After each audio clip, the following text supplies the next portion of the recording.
Sahabat MQ rahimakumullah, alhamdulillah berkat rahmat, hidayah serta inayah Allah Subhanahu wa taala di hari Selasa yang kita tunggu-tunggu ini ya Kang Rizky. Ya, betul.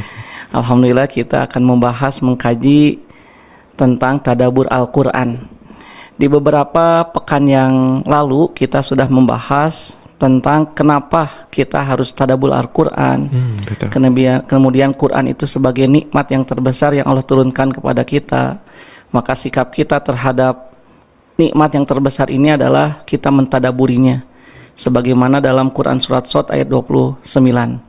Sebelum kita masuk ke materi tadabur setiap surat dan setiap ayat di dalam Al-Quran, maka kita harus mengenal dulu nama-nama Al-Quran. Karena nama-nama Al-Quran ini bukan sekedar nama, tetapi nama itu memiliki makna. Makanya ilmu yang pertama kali turun kepada Allah, ilmu yang pertama kali Allah turunkan maksudnya ya kepada manusia adalah tentang nama.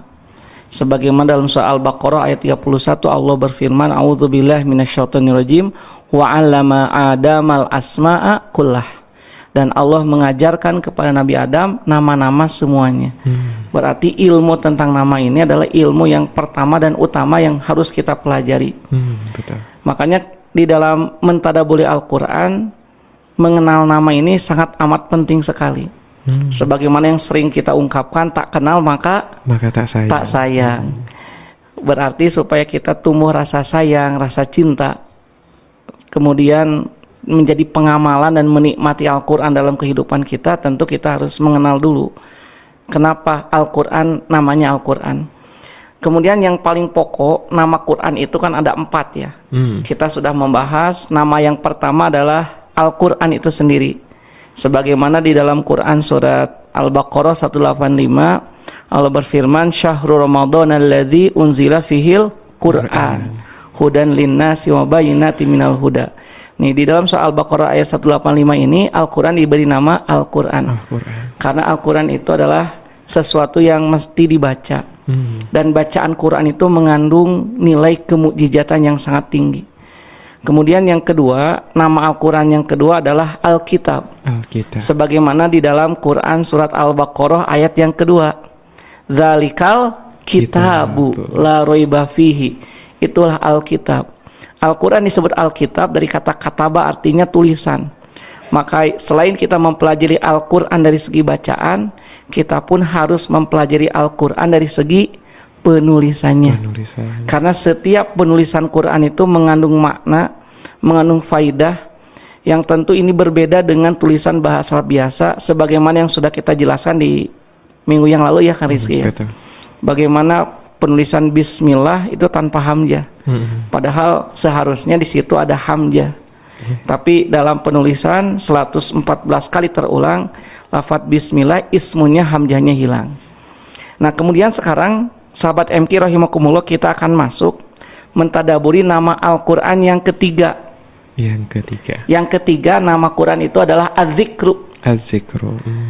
Az-Zikru itu sebagaimana dalam surat Al-Hijr ya ayat 9 Allah berfirman, a'udzubillahi minasyaitonirrajim, inna nahnu nazzalna dzikra wa inna lahu lahafizun. Firman Allah, sesungguhnya kami, kami benar-benar nazzalna, menurunkan. Ini kalau kita memperhatikan ya dalam ayat ini, kenapa Allah menggunakan kata nazzalna. Jadi nanti penurunan Quran itu Kang Rizky dan sahabat MQ ada dua, ada dengan kata anzala, ada dengan kata nazzala. Kalau dengan ungkapan anzala itu maknanya Quran itu turun sekaligus. Berarti maksudnya Quran diturunkan dari Lauhul Mahfud ke langit dunia sekaligus sebanyak 30 juz. Itu penurunan Quran yang pertama dengan kata anzala. Tapi kalau nazzala ada tasdid ya, pola fa'ala itu kalau kita mengucapannya saja juga seperti tertahan kan. Nazzala. Ada tasdid, itu berarti turunnya Quran ini tidak sekaligus, tapi bertahap, berangsur-angsur. Jadi dari langit dunia sama dunia kepada Nabi Muhammad selama berangsur-angsur kurang lebih 23 tahun. Itu sesuai dengan nanti peristiwa atau asbabun nuzulnya. Nah, berarti dengan dua kata ini kalau kita memperhatikan ya, penulisan dan bentuk kata penurunan Quran ternyata ada dua. Ada anzala, artinya Quran diturunkan sekaligus. Ada nazzala, Al-Quran diturunkan secara bertahap.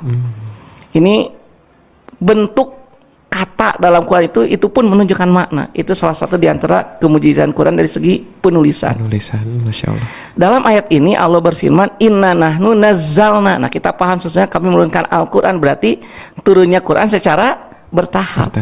Dari langit dunia kepada Nabi Muhammad. Ternyata di sini Allah mengungkapkan Al-Quran itu dengan sebutan adzikra. Bukan inna nazzalnal Quran. Tidak inna nahnu nazzalnal kitab, tapi inna nahnu nazzalna adzikra. Wa inna lahu lahafidhun, dan sesungguhnya kamilah yang benar-benar menjaganya. Nah, sahabat MK, inilah penamaan Al-Quran yang ketiga. Pertanyaannya Kang Rizky, kenapa Al-Quran disebut dengan sebutan adzikra? Adzikra itu dari kata zakaro, yadkuru zikron, artinya ingat atau mengingat. Berarti ketika Allah menyebut Al-Quran sebagai adzikra, itu maksudnya Quran itu bukan hanya sekedar untuk dibaca, Quran itu bukan hanya sekedar untuk ditulis, tetapi Quran pun harus menjadi adzikra, ingatan terhadap hidup kita. Jadi keimanan kepada hakikat Al-Quran sebagai sarana komunikasi hati kita dengan Allah, itu namanya adzikra. Bahkan di dalam Quran surat Al-Qamar sampai terulang 4 kali. Ayat 17, 22, 32 dan 40. Allah berfirman, walaqad yassarna Qur'ana lidzikri fahal mim mudzakir. Walaqad, dan benar-benar sungguh, itu pakai lam sama qad, itu dua-duanya taukid. Yassarna, kami benar-benar memudahkan. Apa Al-Quran ini? Untuk apa tujuannya? Lidzikri, untuk sebagai ingatan. Fahal mim mudzakir, maka kenapa engkau tidak menjadikan Quran ini sebagai pelajaran?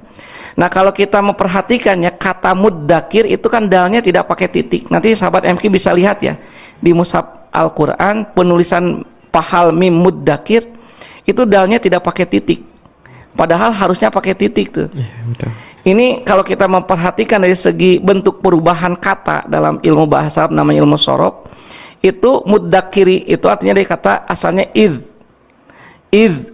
dakaro.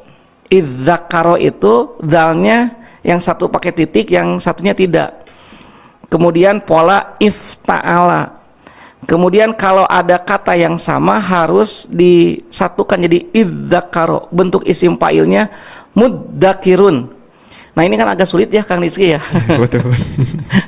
Sahabat MK, jadi kalau kita mau perhatikan pola perubahan dari zakaro menjadi idzakaro, kemudian idzakaro, dan kemudian mudzakir jadi tidak ada titik, itu kan sebetulnya prosesnya kalau ditulis itu panjang sekali dan memang sangat rumit kan.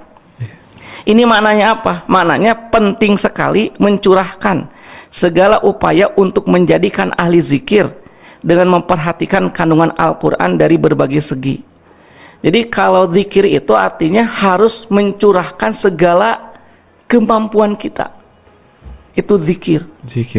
Makanya kenapa Al-Quran disebut sebagai adzikru, artinya Quran itu harus dijadikan sebagai ingatan kita dalam kehidupan.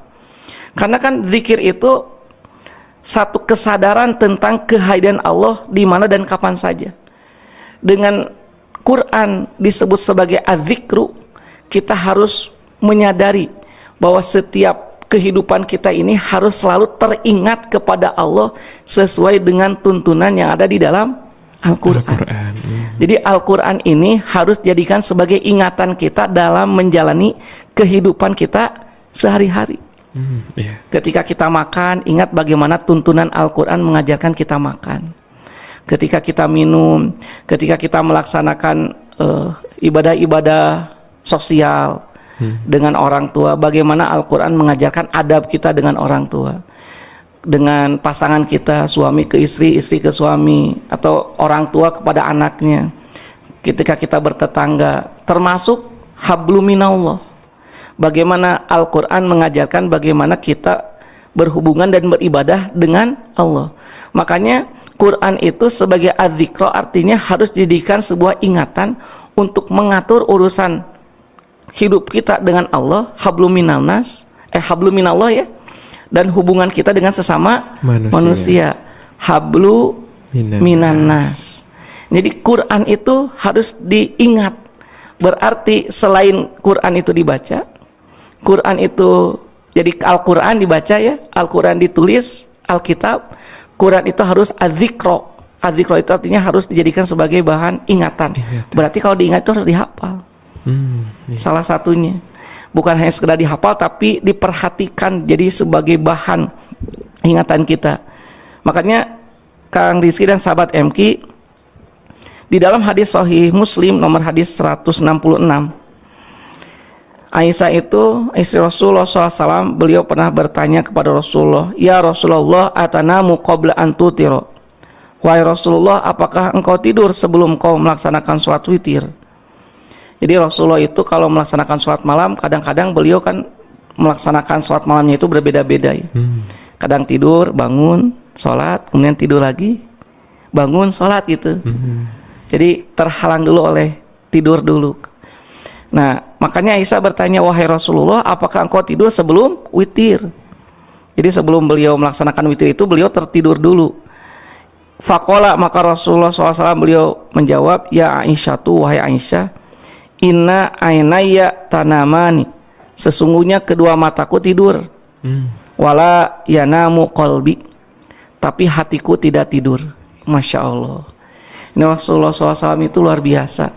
Kedua mata beliau itu tertutup, tidur, tapi hatinya itu tetap berzikir pada Allah. Kalau kita gimana Kang Rizky? Kita mah jangankan tidur, bangun saja hati kita tertidur. Astagfirullah. Nah, Nabi Muhammad itu sangat luar biasa. Jadi beliau itu hatinya itu tidak pernah tertidur. Bahkan sampai beliau tertidur matanya pun hatinya itu selalu ingat kepada Allah Subhanahu wa Ta'ala.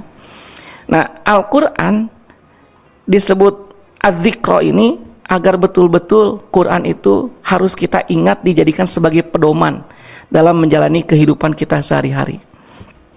Contoh misalkan ya, kita jadikan misalkan salah satu aja contoh, karena kita sedang di bulan Rajab ya. Bulan Rajab itu biasanya kalau di kita terkenal dengan peristiwa Isra Mi'raj. Bagaimana setiap kata dalam Quran itu harus diingat oleh kita dan menjadikan panduan bagi kita dalam kehidupan sehari-hari. Misalkan dalam surat Al-Isra ya, kita berikan salah satu contohnya. Al-Isra ayat pertama. Kan Al-Isra ini terkait dengan peristiwa Isra Mi'rajnya Rasulullah SAW. Bagaimana setiap ayat dan kata dalam Quran ini dijadikan sebagai ingatan, sebagai zikro dalam kehidupan kita sehari-hari. Kita langsung contohkan ya Kang Rizky ya, langsung tadabur gitu.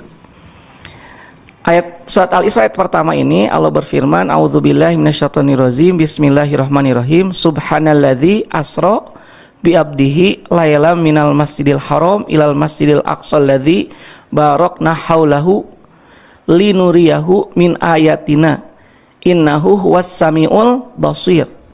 Subhanalladzi, maha suci, alladzi, zat yang. Nah, di situ kan tidak disebut lafaz Allahnya, nanti kita bahas ya. Maha suci Allah, zat yang. Asra, asra itu artinya memperjalankan di waktu malam. Bi abdihi, siapa yang Allah perjalankan di waktu malam? Bi abdihi, terhadap hambanya. Lailan, pada sebagian malam. Dari mana? Minal masjidil haram, dari masjidil haram ilal masjidil aqsa, ke masjid al-aqsa. Alladzi barakna haulahu, yang masjid al-aqsa itu kami berkahi di sekitarnya. Linuriyahu min ayatina, supaya kami memperlihatkan tanda-tanda kebesaran kami, kebesaran Allah maksudnya. Innahu, sesungguhnya Allah, huwa, dialah Allah, as-sami'u, yang maha mendengar, al-basir, yang maha melihat. Sahabat MQ rahimakumullah, kita coba ya, kita jadikan surat Al-Isra ini sebagai peristiwa Isra Mi'rajnya Nabi Muhammad SAW. Karena Kang Rizky ini Isra Mi'raj itu kan mukjizat yang sangat amat luar biasa. Mukjizat terbesar yang sangat luar biasa yang tidak Allah berikan kecuali kepada Nabi Muhammad. Sampai Imam Syafi'i beliau mengatakan dalam kitabnya Risalah, Allah itu memberikan mukjizat kepada Nabi Muhammad. Semua mukjizat yang Allah berikan kepada nabi-nabi sebelum Nabi Muhammad, Allah berikan juga kepada Nabi Muhammad, bahkan dengan kualitas yang lebih tinggi. Jadi mukjizat Nabi Muhammad itu sangat banyak, karena semua mukjizat para nabi dan rasul itu Allah berikan kepada Nabi Muhammad. Contoh misalkan Nabi Musa, mukjizat yang terbesarnya kan bisa membelah lautan. Nabi Muhammad diberikan kemampuan itu tidak? Ternyata diberikan. Nabi Muhammad itu bisa membelah bulan. Lebih hebat mana membelah lautan dengan membelah bulan? Membelah bulan. Kalau lautan kan benda masih di bumi. Dan itu hanya sebagian lautan. Tapi Nabi Muhammad membelah bulan, dan itu ada di langit dan besar sekali. Bulan itu sampai terbelah. Nabi Musa bisa mengeluarkan air dari batu sampai ada 12 mata air. Ternyata Nabi Muhammad pun diberi kemampuan itu. Nabi Muhammad bisa mengeluarkan air dari jari-jarinya. Bahkan dalam kitab Bulughul Maram yang ditulis oleh Syekh Ibnu Hajar Al-Asqalani, Al-Hafidh Ibnu Hajar Al-Asqalani, Nabi itu kemudian keluar dari jari-jari Nabi itu air yang 80 orang sahabat bisa wudu dari air yang keluar dari jari-jari Nabi. Lebih hebat mana? Air keluar dari jari atau dari batu? Dari jari. Bahkan Nabi itu tidak dehidrasi. Dan airnya itu suci dan mensucikan, tidak tercampur dengan darah. Masya Allah. Kemudian Nabi Isa itu bisa menghidupkan orang yang mati jadi hidup. Nabi Muhammad lebih hebat dari itu. Apa? Kalau Nabi Isa orang yang hidup mati kemudian dihidupkan lagi, artinya menghidupkan yang sudah ada nyawa. Nabi Muhammad itu menghidupkan benda mati jadi punya nyawa. Masya Allah. Ini Nabi Muhammad itu, beliau itu kan kalau khutbah itu biasanya pakai tongkat ya. Nah, tiba-tiba sahabat membuatkan mimbar sehingga tongkatnya Nabi itu tidak dipakai. Ketika Nabi sedang berkhutbah, terdengar ada suara yang menangis. Pas diperhatikan, tidak ada sahabat yang menangis. Ternyata terlihat tongkat Nabi yang disimpan, disandarkan itu menangis, bahkan keluar air mata. Kenapa kamu menangis? Saya tidak dipakai lagi olehmu, wahai Rasulullah. Tongkat itu bisa hidup dan ada nyawa sampai mengeluarkan air mata. Itu Nabi Muhammad. Nabi Sulaiman, apa mujizat yang terbesarnya? Bisa berbicara dengan hewan. Tapi ada yang lebih besar, bisa mengendalikan angin.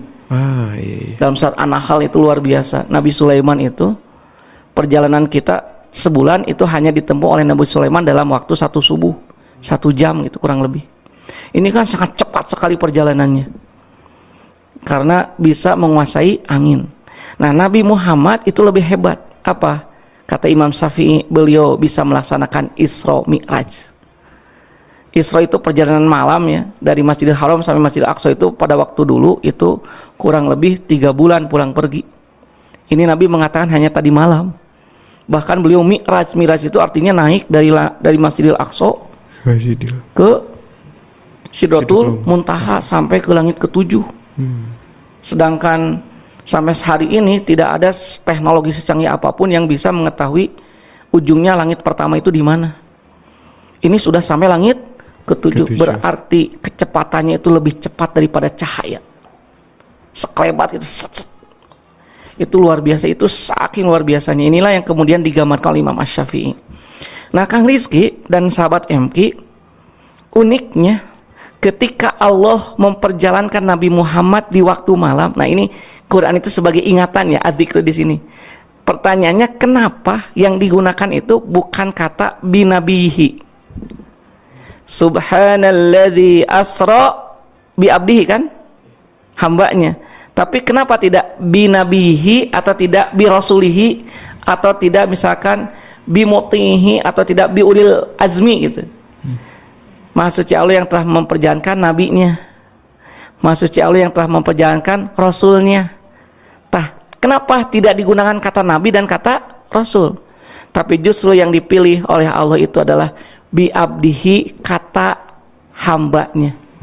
Ada apa dengan penyebutan kata hamba dalam peristiwa Isra Mi'rajnya Nabi Muhammad SAW?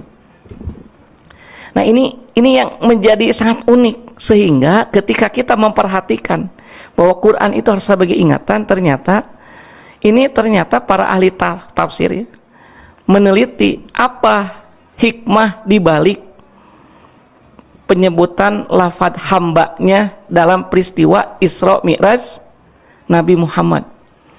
Nah ternyata ada 4 makna nih Kang Rizky. Ada 4 makna penyebutan kata hamba menurut ahli tafsir yang menjadikan Quran itu sebagai bahan ingatan kita. Nah nanti kita bahas yang pertama ya. Nanti yang kedua dan ketiganya nanti kita teruskan di sesi yang kedua. Yang pertama, salah satunya kenapa ketika Nabi Isra dan Mi'raj yang digunakan itu adalah bi abdihi, hambanya, bukan rasul atau nabinya. Ini Allah ingin memberitahukan kepada kita bahwa Nabi Muhammad itu Allah muliakan dibandingkan dengan hamba-hamba Allah yang lainnya. Kalau kita bertanya, kita ini hambanya Allah bukan? Hambanya Allah. Bahkan semua nabi dan rasul, semua makhluknya itu adalah hamba Allah. Tapi kenapa hanya disebut di situ hamba itu adalah Nabi Muhammad saja? Karena kalimatnya mufrad. Mufradnya satu, tunggal. Kalau bentuk jama dari abdun artinya ibad. Wa idza sa'alaka ibadi, ini mah abdihi, hambanya, itu untuk menunjukkan bahwa Nabi Muhammad itu adalah hamba yang Allah muliakan. Sekalipun seluruh makhluk adalah hamba Allah, tapi penyebutan kata hamba yang ditujukan kepada Nabi Muhammad langsung disandarkan kepada kata ganti yaitu Allah, abdihi, hambanya Allah. Ini sebagai bentuk pemuliaan Allah kepada Nabi Muhammad Sallallahu Alaihi Wasallam. Ini makna yang pertama nih Kang Rizky. Jadi disebut hamba itu untuk menunjukkan bahwa Nabi Muhammad itu adalah hamba yang Allah muliakan dibandingkan dengan hamba-hamba Allah yang lainnya. Kenapa dalam peristiwa Isra Mi'raj Nabi Muhammad yang disebutkannya itu adalah lafadz abdun. Yang pertama sebagai pemuliaan, bentuk kemuliaan Allah kepada Nabi Muhammad SAW dibandingkan hamba-hamba Allah yang lainnya.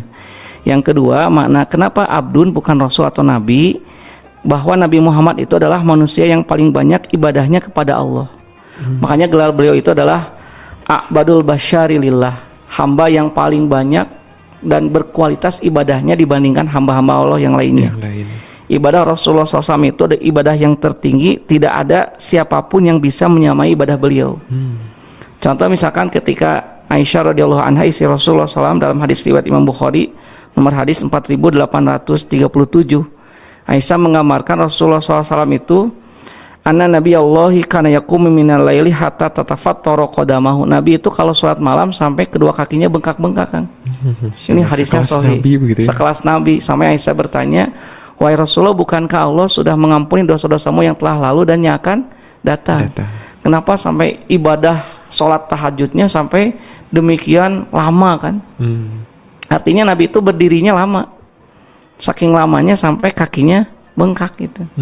Kata Nabi, afala akuna abdan syakuro, aku ingin menjadi hamba yang bersyukur. Masya Allah. Sampai Huzaifah sahabat Nabi ingin membuktikan bagaimana ukuran lamanya sholat malam Nabi. Beliau itu Huzaifah dalam hadis riwayat Imam Muslim ya, pernah sholat di belakang Nabi bersama Nabi sholat malam. Maka di rakaat pertama Nabi itu membaca surat Al-Baqarah. Kemudian kan Al-Baqarah itu 286 ayat ya Kang ya? Kang Rizky. Kemudian dalam hati Hudzaifah ayat ke-100 nampaknya Nabi akan ruku. Dalam hatinya beliau berkata gitu, kata Hudzaifah. Ternyata Nabi lewat, bahkan sampai selesai membaca Al-Baqarah. Sampai selesai. Kemudian kata Hudzaifah, mungkin setelah selesai Al-Baqarah Nabi ruku. Ternyata Nabi lanjut membaca surat Ali Imran. Masya Allah. Kemudian Hudzaifah itu mengira setelah Ali Imran Nabi akan ruku. Ternyata tidak ruku, Kang. Kemudian Nabi malah membaca surat An-Nisa. Lanjut ya. Al-Baqarah, Ali Imran, An-Nisa, 3 surat. Ini kalau dihitung itu ada sekitar 6 juz.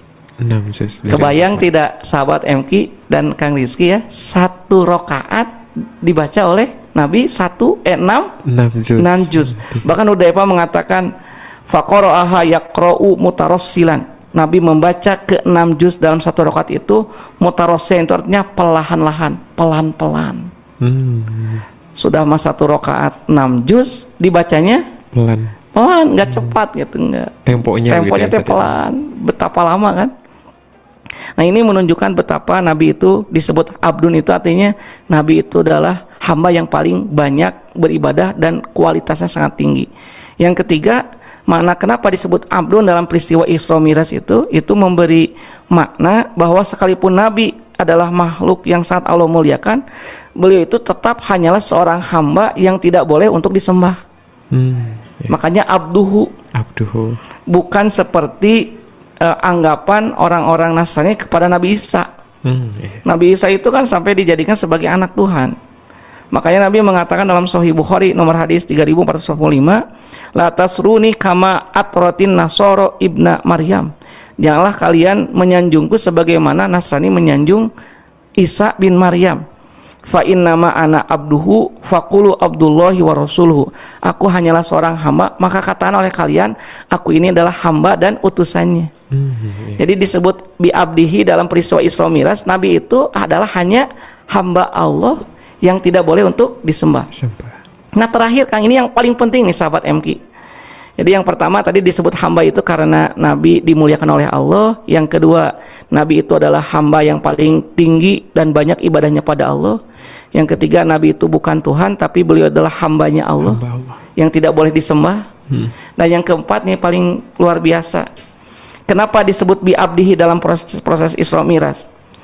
Pujian Allah kepada Nabi Muhammad sebagai seorang hamba dibandingkan pujian Allah dengan kata-kata lain sebagai seorang Rasul, sebagai seorang Nabi, Rasul Ulul Azmi atau Khalilullah, kekasih Allah. Ini menunjukkan bahwa menjadi hamba Allah itu merupakan pujian tertinggi dari Allah kepada hambanya. Masya Allah. Jadi derajat hamba itu lebih tinggi daripada Nabi dan Rasul. Jadi bi abdihi, jadi sebetulnya puncak tertinggi dari manusia itu ketika manusia itu adalah menghambakan diri kepada Allah Subhanahu wa ta'ala. Bi abdihi, maka penghambaan tertinggi kita kepada Allah ibadahnya apa, Kang? Ibadah sholat. Dan itulah yang menjadi oleh-oleh Isra Mi'raj. Jadi kalau kita ingin dimuliakan oleh Allah sebagaimana Allah memuliakan Nabi Muhammad SAW, maka laksanakanlah ibadah sholat. Maka kita pun akan dimuliakan dan diberi pelindungan sebagaimana Allah memuliakan dan melindungi Nabi Muhammad SAW. Makanya kenapa pesan Nabi ketika beliau akan wafat hanya satu kata, as-sholata, as-sholata, as-sholata. Perhatikan sholat, perhatikan sholat, perhatikan sholat. Karena inilah sholat yang akan menyelamatkan kita baik di dunia ataupun di akhirat, mengangkat derajat kita baik dunia ataupun akhirat. Kalau kita punya masalah, sebetulnya solusinya hanya satu, sholat. Kalau keluarga kita berantakan, kurang baik hubungan suami istri, dengan anak kurang baik, dengan bisnis kurang, salah satunya kita sudah mulai tidak memperhatikan sholat. Karena kalau orang tidak memperhatikan sholat, maka Allah akan berlepas diri dari dirinya.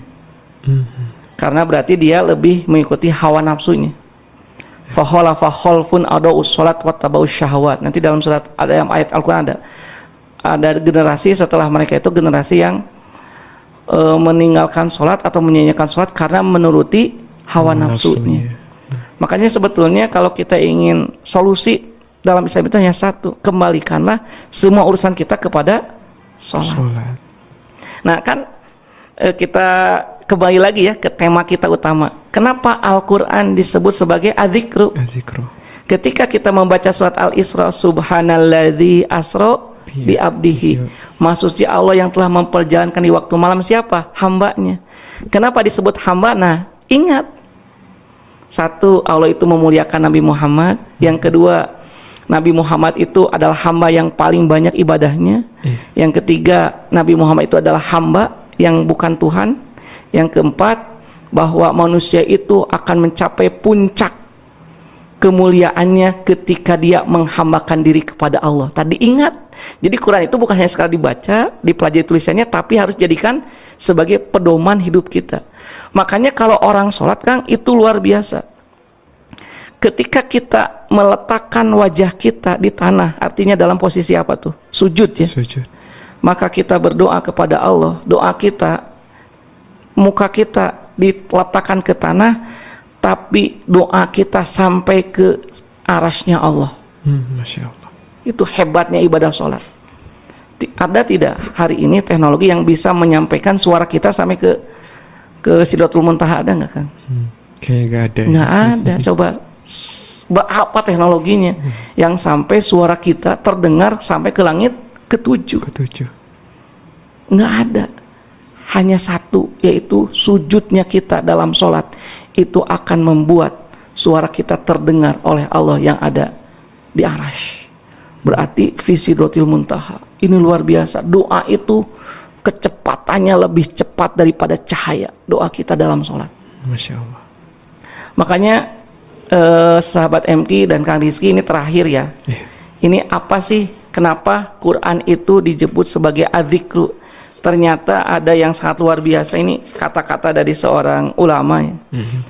Beliau mengatakan pengaduannya kepada Allah, aku sering merasa khawatir dalam hidup. Namun saat aku ingat bahwa segala urusan itu ada di tangan Allah, maka sejak saat itu aku menjadi tenang. Masya Allah. Yang kedua, dia mengatakan, aku berkali-kali jatuh dalam keputusasaan. Namun sejak aku ingat itu zikir ya. Sejak aku zikir, sejak aku ingat bahwa Allah pasti punya rencana untuk setiap hambanya. Maka sejak saat itu aku selalu punya harapan untuk masa depanku. Yang ketiga, dia mengatakan gini kan, aku sering takut dengan banyak hal. Namun saat aku ingat bahwa Allah senantiasa bersama hambanya dan lebih dekat jaraknya dari urat nadiku sendiri, sejak saat itu ketakutanku menghilang. Yang keempat, aku sering merasa kesedihan hinggap di hatiku. Namun sejak aku tahu dan aku ingat bahwa Allah senantiasa memberikan kabar gembira bagi mereka yang bersabar, maka aku pun lebih mudah bahagia. Yang kelima, yang terakhir, aku berkali-kali ingin marah, kecewa dengan banyak hal. Namun aku teringat bahwa Allah meminta kita untuk senantiasa mencari hikmah dalam setiap peristiwa. Sejak saat itu aku berusaha memahami diri dan tidak mudah bereaksi. Kenapa? Karena dalam setiap peristiwa pasti ada hikmahnya. Nah, ini Quran itu bukan hanya sekadar dibaca, tapi harus dijadikan sebagai ingatan. Ketika kita masalah apapun yang terjadi dalam hidup ini, ingat pada Allah, kembalikan pada Allah. Dengan satu kata, ada Allah, pasti kita akan tenang. Sehingga dalam Quran itu ada ungkapan Kang terkait nama Quran, kenapa dengan adzikru? Ala bidzikrillahi tatmainnul qulub. Ingatlah dengan zikir pada Allah. Ingat terhadap kata-kata Allah yang ada dalam Quran yang dijadikan sebagai panduan kita. Tatmainnul qulub. Allah jamin, pasti, ini jawab syarat ya, kalimatnya pasti itu. Pasti hati kita akan menjadi tenang. Jadi hanya satu, tenangnya hati kita, dzikir pada Allah. Dan dzikir yang paling besar itu adalah membaca dan memahami Al-Quran.